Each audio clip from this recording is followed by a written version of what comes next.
Today, the game industry is largely directed by shareholders, and as such, large publishers and developers are less and less inclined to take risks, less likely to do something perhaps a bit different.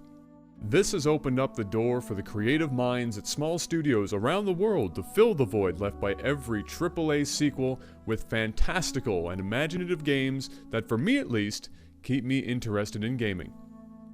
Some of those creative minds belong to That Game Company. No, not That Game Company, That Game Company. They've been good to us in the past with Flow and Flower, but Journey is by far their greatest accomplishment. It's going to be a bit challenging to review this without giving too much away, so forgive my song and dance as I try to accurately describe everything without ruining it for those who have yet to play.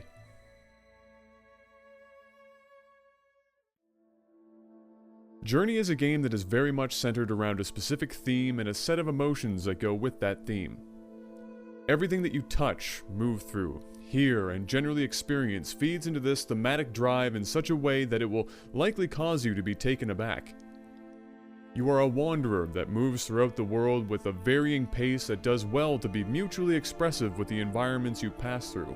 And yeah, that sounds really artsy, but it's difficult to describe. That movement is largely the story of Journey. There's so much more to it, but I'm afraid it would be a waste to describe it in depth. One thing that I can talk about, since it's readily apparent already, is just how beautiful Journey is. Everything about the visual styling is spectacular, and is done in such a way that it will age gracefully in ways few games will. The cloth of your robe flows with the passing of the wind as the sand dunes shift and roll along with it, and the sun weaves in and out of morning shadow to the brilliant golds of sunset. As you progress, your scarf will grow in length and add another layer to the sense of movement that is so present throughout the game. Everything is very much gorgeous, but the sand specifically is the star of the show here. The movement is so natural and so wonderfully done that it becomes mesmerizing as you coast along with it. The musical score is equally as impressive and could not have been written or utilized more perfectly. The visuals and story are impactful in many ways, but the music takes it over the top and it is truly a phenomenal counterpart to all the eye candy you'll be happily taking in. There's something to be said about simplicity in games, especially when it's done properly. As much as I enjoy having to navigate a complicated myriad of game mechanics that many games have today, oftentimes this just kills the fun for me as I am too caught up in micromanagement to be able to enjoy the big picture. Journey gives you just enough to keep track of that you're never really second-guessing what you're doing. There are collectibles in the form of scarf fragments and tapestries to discover hidden around the various locations you'll pass through. None of these are particularly difficult to find, save a select few, but there are a couple of cool Easter eggs that might take some more careful scouring to uncover. Thankfully, getting from point A to point B is a breeze, if not a joy. Movement in Journey is everything you'd want it to be, and performs exactly how you'd expect it just from observing the environment. That's actually quite rare in games and is sorely missed in many titles.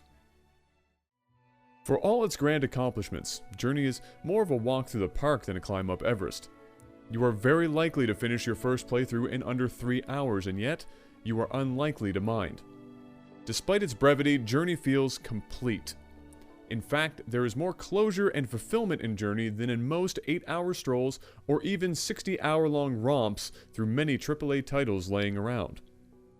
I haven't felt so satisfied with the ending of a game in a long time. In fact, for me it was almost as satisfying as the end of Persona 4, which is significant to say the least. I would certainly encourage you to play through the game another time or two, which isn't much considering your subsequent playthroughs will be all of an hour and a half at best. It's worthy of that extra time. And perhaps, if you're lucky, you won't be alone in your journey. The game seamlessly pairs you up with other players currently making their way through the sands, and lets you decide how you'd like to proceed. Do you work together? Do you help a new player out or let them stumble along and make their own mistakes? Perhaps you are the new player, and you attempt to keep up and mimic the experienced traveler. It's a wonderful and unobtrusive element that provided me with some of my most memorable moments while playing. To say that I'm impressed is an understatement. I can remember when I first saw Journey before its original release, and I immediately thought that it was going to be something special. I am so very pleased that I was right about this one. Journey is a stellar accomplishment both as a game, and if you want to take it further, as a piece of interactive art. You're going to want to talk to others about this game, and with others who have also completed it. Even if you aren't the type to view games in such a light, Journey is still going to impress you. I played through it 3 times back to back in one night, and I could play it again right now without question. I thought I'd eventually spot some sort of flaw, something that would take away from the experience. But the fact is, for what it represents, Journey is a flawless game. If you haven't played it, and you can get your hands on a PS3 or PS4, you'd be doing yourself a disservice if you didn't play Journey.